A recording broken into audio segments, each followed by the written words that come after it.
सबसे पहले बात करते हैं नॉन डीपोलराइजिंग ब्लॉकर्स की। हम पढ़ने जा रहे हैं न्यूरो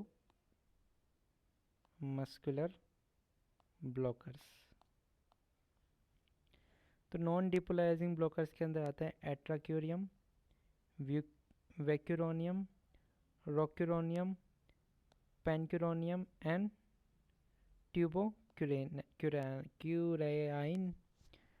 ठीक है, यूज़ किसका कैसे करते हैं? एज एन एनेस्थेटिक भी कर सकते हैं इनका यूज़।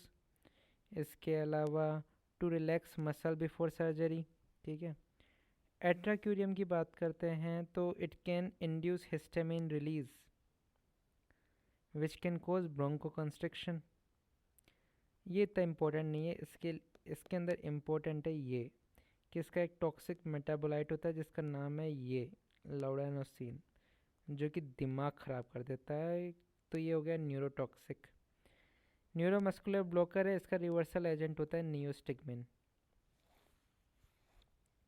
अब बात करते हैं डीपोलराइजिंग न्यूरोमस्कुलर ब्लॉकर की, जिसके अंदर आता है सक्सिनाल कोलिन। ये दो फेज़ में काम करता है। पहली फेज़ जो होती है वो डीपोलराइजेशन की फ़ेज़ होती है, लेकिन प्रोलॉन्ग्ड डीपोलराइजेशन की फ़ेज़ होती है। सेकेंड फेज़ के अंदर रीपोलराइजेशन होता है और डिसेंसिटाइजेशन होता है।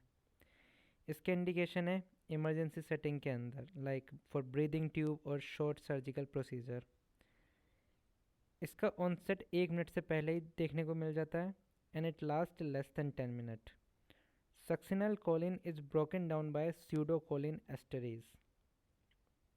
साइड इफ़ेक्ट की बात करें तो मैलिग्नेंट हाइपरथर्मिया होता है, हाइपरकैलीमिया होता है।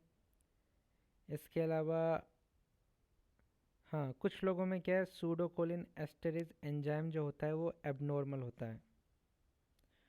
तो क्या होता है, वो सक्सिनल कोलिन को एफिशिएंटली मेटाबोलाइज नहीं कर पाता है। That leads to prolonged duration of its action और एक्यूमुलेशन ऑफ सक्सिनल कोलिन। इससे क्या होता है, पेशेंट कांट मूव और ब्रीथ फॉर आवर्स।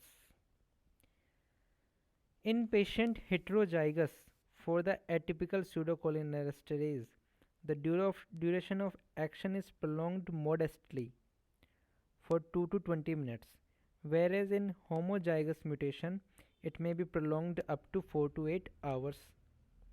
ठीक है, अब बात करते हैं डिब्यूकेन की। तो ये होता क्या है, एक लोकल एनेस्थेटिक होता है जो कि इनहिबिट करता है किसको, नॉर्मल स्यूडोकोलिन एस्टरेज एक्टिविटी को अबाउट 80%, लेकिन ये इनहिबिट करता है एटिपिकल एंजाइम को ओनली बाय 20%। अब बात करते हैं डाइब्यूकेन नंबर की। The percentage of inhibition of pseudocholinesterase activity is called the